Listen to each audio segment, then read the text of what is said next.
Whaatwaa family, welcome back to the channel, man. It's your boy, Mr. Whaatwaa. Today, ayo, skirt, man, check this out. All right, we got a video today. It's called, Do All Muslims Think the Same? That's a very good question. All right, let's get to it. Now, remember, if this is your first time on the channel, make sure you go ahead and subscribe and join the Whaatwaa family. Also, before we get started, put a like on this video. Remember, if you got a video you want me to react to, get down in the comment section, post the link, and I will get to it, man. Let's go ahead and check this video out. Whaatwaa! Hey, good humans. Welcome to another episode of Spectrum. This is Michael. Hello. I'm Ian, and stick around at the end. We're going to talk a little bit with you guys. Believing men and believing women. Same level. No, disagree. I have in the court of law, the Quran explicitly states I'm sorry. 2 female witnesses carry the weight of 1 male, and that's why I stood over there.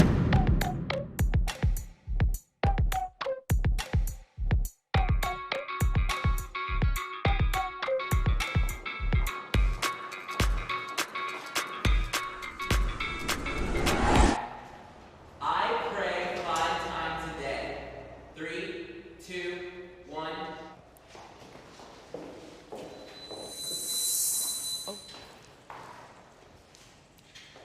I wish I was there with you guys. Like honestly, it just gets really hard. Like it's just 5 times a day and it's like spread throughout the day. We all live like young professional lives and it gets kind of in the way. If I could quantify it, I'm averaging about 3 out of 5 prayers. I think I will find myself in prayer more when I'm in desperation. It's not something that's subjective. I know we should be all praying as a requirement.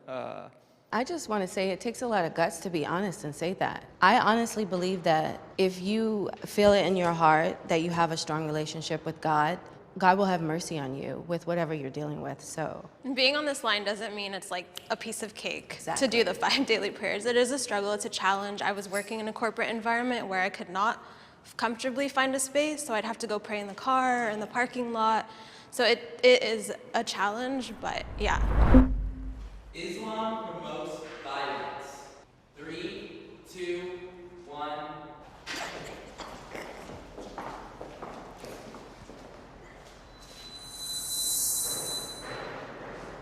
We're not allowed to cut down trees during war. We're not allowed to hurt children and mothers. We're not allowed to hurt our own prisoners. And when people associate terrorism, something so disgusting with Islam, it hurts me because ISIS targets Muslims more than they target anybody else. And in the age of Google, there's no excuse. Like, if you don't know that Islam means peace, Islam means surrender, being a Muslim is one who submits their will to God, how is that violent? Like, at the end of the day, I feel like media is the one that has that hand and that stronghold causing folks to be that way or think that way. I guess I literally listened to the prompts, does Islam promote violence? And I'm only speaking not from my personal perspective, but just from trying to understand how discussions about this religion can be used to defame it, to justify terrorism per se. When somebody says, and for the record, kill a non-believer, let's acknowledge that sentence. And if we're going to reach a conclusion and a solution with somebody who does think this way of us and our faith, we need to understand their argument thoroughly. But I disagree with what you just said. Please. I really do, because I read the Quran every day as a practice. And not once in 2019 have I yet gotten to a verse about violence. All of them about mercy of God, turn to God, God is with you. To me, that's an emotional connection. Okay, I understand. That is an emotional connection to my Creator. Sure. And I'm not going to allow anybody to take that away. I'll take the statement that you Please. gave, kill the non-believers. At the time of the Holy Prophet, the Muslims were endangered. They were the minority, right? That's what I'm saying. So, but it doesn't necessarily mean that because we are in danger that whenever there's a non-believer, we kill them. What non-believer refers to are like the Meccans, or like the people that were actively going against Muslims and trying to harm us and stuff. And I wanted this healthy discourse. Yes, and because I agree with dwell you. upon that other perspective. I didn't grow up proud of those verses because I didn't understand them. Yeah, but and now that I do several have times- full understanding, I know that it's important to keep not a one-dimensional perspective, but not even accept the others, but thoroughly understand it. Hijab should be mandatory. 3, 2,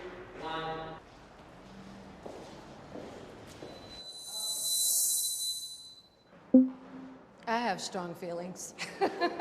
I just feel like it's a woman's right to cover if she wants to. And to tell a woman what to do with her body is totally against our Islamic principles, so. You know, being a guy here, I just made a really conscious decision to be like somewhat agree, because people don't understand that hijab is like a concept, as far as like, it's not just like the actual headscarf. Islam really promotes the idea of modesty, and that's how you get closer to God. And if you feel like having a headscarf is a way for you to get closer to God, then so be it. 100% agree with that, because it's not just a headscarf, it's your behavior, it's a personality, it's how you treat your friends and your neighbors, yeah. For a lot of people, the process is build my courage, my bravery, and my confidence, and then wear the scarf. For me, it was kind of reversed. I started with the scarf because I knew that I was not gonna build that bravery unless I started wearing it. Because when you put it on, you start acting different, you start acting nicer, you're kinder, because now you're representing your religion, your faith. You make me think really deep about that, because I've been struggling.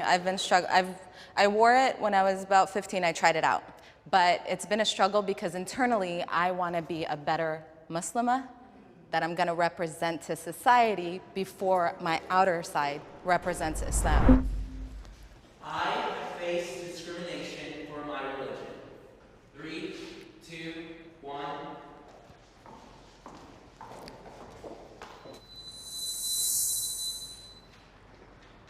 Though I'm not a traditional Muslim female, I don't wear the scarf. When I was younger, I'd be walking home from the masjid with my mom.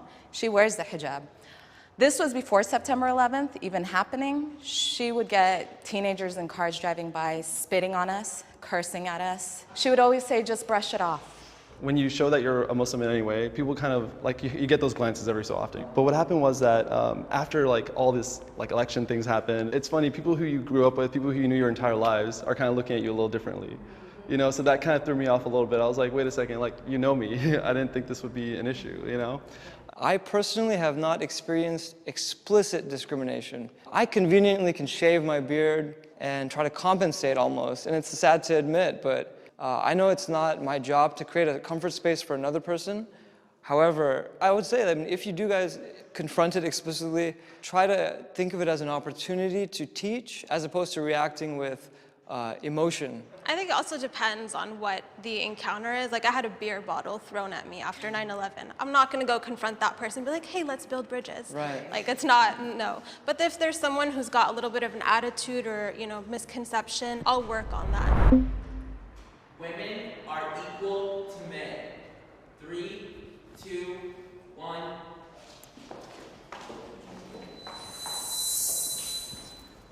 I'm gonna somewhat change mine. Wow. I had to think about it.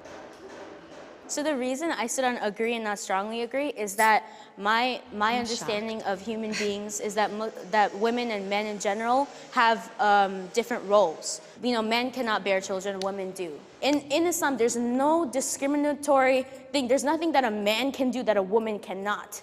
And I don't have to prove otherwise except to cite in the Quran when Allah addresses us, believing men and believing women. Same level.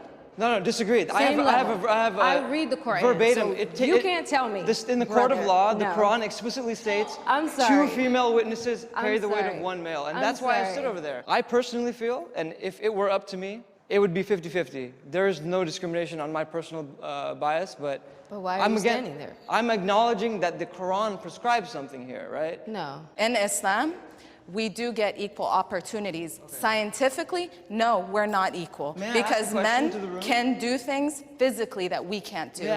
Women can do things that men can't do. So my question would be, what aspect are we discussing? Sure. Personal belief versus Islamic belief versus societal belief, that's 3 different things. If I'm saying personally, I believe women can be greater than men. I believe women have... Islam says that.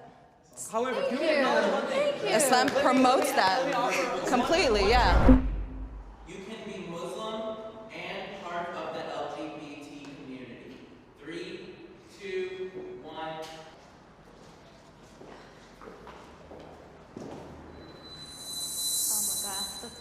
It's such a broad question that I'm gonna stand here just to be on the safe side. I'm a contradictory human being. I pray with one hand and commit sin with the other. So I'm not in a position to be able to tell somebody that they're excluded from a whole faith if perhaps their faith in God is stronger than mine. Okay, so you can be anything and be a Muslim, but I guess the reason I'm standing here is because Islam is a lot about the progression of the human race and about what is natural and what is not. Islam doesn't necessarily support like the lifestyle of the LGBT community. However, they do support them as human beings, and that is something like it's something that I've struggled with because they have my 100% love and support. I take a bullet for anybody. I don't care what their sexual orientation is. My best friend, he's gay, and we've had these conversations before, and he's told me that, you know what, Husna, I love you for you. I love you for everything that we've been through together. I don't care what it is that you stand for, and that's, it's really comforting to know that you don't have to support a lifestyle to support a human being, to love a human being, and to love people unconditionally. I love what you said. Yeah, and that's why I'm here, because the prompt was, can you be LGBTQ and Muslim? And yes, you can be anything and Muslim. If we're going to get into the logistics of lifestyle practices and the core of scripture, yes, there are different lifestyles or things that are asked for in scripture, but there's nothing that says they are not welcome in the faith. They are not welcome in our houses of worship. They cannot pray. They cannot stand beside us. They don't fast. They are people. It's very hard, I would say, to be a Muslim and, part of the community. Yeah. I agree with you. Beautiful statement. I am American. 3, 2, 1. I swear I'm not trying to make this controversial, but I somewhat disagree because I'm first Afghan. Then I would say I'm American. So I do identify as Syrian first. And so what is America? So for me, that identity, because I grew up not feeling like a minority. And I was always proud American. I didn't talk about my Syrian heritage. I wasn't familiar with it. And then the last decade, it was like, whoa, I kind of whitewashed my history to be the proud American, to fit in. And everyone was like, if you took off your scarf, you'd be just another white girl. It's just, there's a battle. Like, I'm proud American, but it's like, what does American mean right now? With everything that's happening? As a Muslim who just happens to be black in America, I've never not known this to be my country, because that's what this country was founded on. That's my being heritage. able to be who you are, having the freedom to be that and not feel persecuted. And so, yeah, that's how I live my life, and I'm not going to let anybody force me or talk me into thinking differently. So who wants to have coffee and continue this conversation? Yeah, let's go to Starbucks. I love how you always bring up another side to it. It's great. It's great. So I have a question for you. You've directed every single episode of Spectrum. How do you go about finding out what prompts to ask? Yeah, how do you do that justice? A lot of research goes into these episodes. We try to meet with people from the group to help us come up with the prompts. We also ask you for some prompts. The way to do that is you follow us on Instagram. That's the way. And when we ask you for prompts for certain groups, then you can contribute. Thanks for watching, you guys. We'll see you around, and enjoy all the rest of the Spectrum episodes to come forever and ever and ever. Forever! See ya. Yeah, that was actually cool. That was really cool. It took you on a roller coaster, kind of like an emotional roller coaster. Some of the questions were very tense, very personal. But yeah, let's go ahead and get into this. Remember, Whaatwaa family, this is your first time on the channel. Make sure you get down in the comment section. Oh man, I forgot my words. If this is your first time on the channel, make sure you go ahead and subscribe. Join the Whaatwaa family. Also put a like on the video, and I want the Whaatwaa family to get down in the comment section. Let me know what you think about this video. Go ahead and comment your thoughts about the videos, especially the questions that were asked. Let me see if I can find some of these questions without actually, I don't want to play the video again. Let's see if we can. Man, I should have wrote down some of the questions that were asked. I can't really go through it right now. Okay. All right, but okay, well, a lot of the questions I did answer as the video was going. I did answer it. The one question about the can you be gay and be part of and be Muslim? The one lady had answered that you could be anything and be Muslim. I agree on that. A lot of people were telling, you know, I get a lot of messages, you know, daily on, you know, on my Facebook, Mr. Whaatwaa Islam. I get a lot of DMs on Instagram. I get a lot of comments on YouTube and stuff like that. People tell me that I can't be, basically I can't be a Catholic or Christian and then also practice Islam as well. And, you know, for me, I feel like, you know, that's what I am and that's what I'm doing, you know. I've been doing it for about 2 years now. You know, being a Catholic and also practicing Islam as well. That's one thing that I do want people to know is that you could be anything that you want to be. You could be anything that you want to be and be Muslim. Muslim is, you know, being Muslim is someone who, you know, basically gives up everything for God. You know, it's not like it's a lifestyle, but it's more so something that once you get into it, you start to understand more about yourself.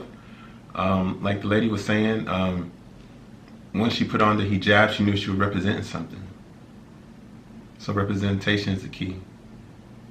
So take care and stay safe. What?